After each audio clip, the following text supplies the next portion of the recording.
invite a sixth participant. So yeah, please welcome.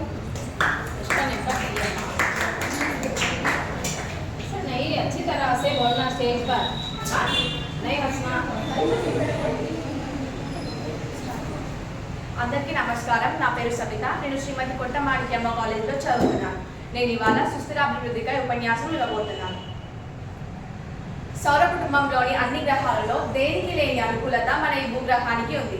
అదే జీవకోటి మనుగడ. అత్యాధునిక సౌకర్యాల కోసం మనిషి ప్రాకులాట తన తోటి జీవరాశిని ప్రశ్నార్థకంలో పడేసిన వైనం ఈరోజు. ఈ జీవకోటిలో ఉన్నటువంటి ప్రతి ఒక్క జీవికి ఈ భూమి వనరులపై సమాన హక్కు ఉంది. కానీ అత్యాశపరుడైన మానవుడు తన నిత్యావసరాల కోసం తన తోటి జీవరాశిని ముప్పులోకి నెట్టేస్తున్నాడు. మరి అభివృద్ధిని కాదు సుస్థిరాభివృద్ధినే పాదాలలోకి తొక్కేస్తున్నాడు. సుస్థిరాభివృద్ధి అసలు సుస్థిరాభివృద్ధి అంటే ఏంటి? మీలో ఎంతమందికి తెలుసు?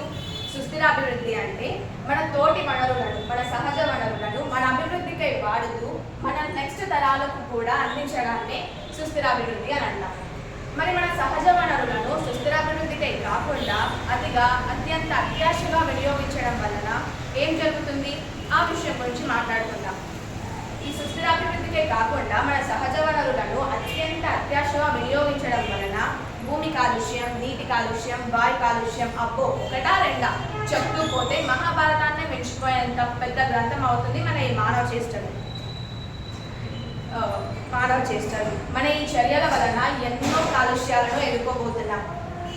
వీటి వలన మన శరీర ఆరోగ్యంపై దెబ్బపడి మన మానసిక ఆరోగ్యం కూడా దెబ్బతింటుంది. ప్రతి ఒక్కరూ ఈ సమాజంలో ఉన్నటువంటి చాలా మంది కూడా మానసిక ఆరోగ్యంతో బాధపడుతున్నారు. మరి వీటన్నిటికీ సమాధానాలు ఉన్నాయా?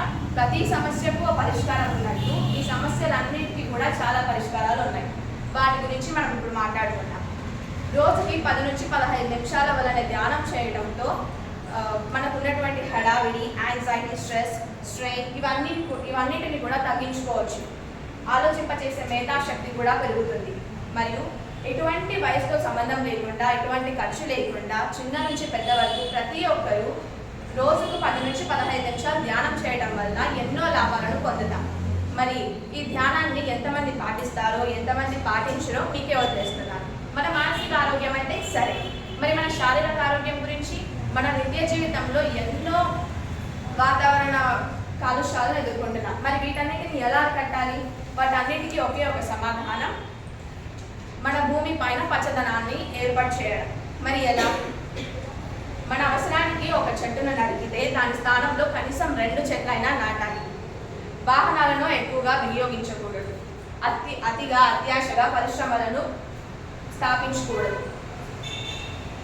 100% సేంద్రియ వ్యవసాయం ఎలా చేయాలో చేసి నిరూపించిన సిక్కిం రాష్ట్రాన్ని ఆదర్శంగా తీసుకోవాలి.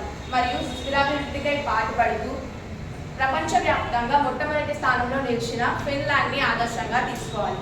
సాధారణంగా మనము నిత్య జీవితంలో చూసుకున్నట్టయితే కనుక ఒక మనిషి ఒక సంవత్సరంలో దాదాపుగా ఎన్నో ముఖ్య దినాలను జరుపుకుంటాడు. పుట్టినరోజు, పెళ్లి రోజు, ఇష్టమైన రోజులు, ఇష్టమైన పండుగలు, ఇష్టమైన వారి రోజులు, ఇలా ఎన్నో జరుపుకుంటాం.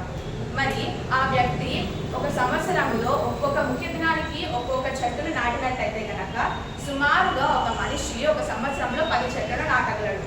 మరి ఒక మనిషి ఒక సంవత్సరానికి 10 చెట్లు నాటగలిగితే ఆ మనిషి యొక్క కుటుంబస్తులు, స్నేహితులు, సన్నిహితులు వీరందరూ కలిసి ఇదే పద్ధతిని పాటిస్తే ఒక సంవత్సరంలో మనకు తెలియకుండానే మనమందరం కలిసి ఒక అడవిని సృష్టించిన వాళ్ళం అవుతాం.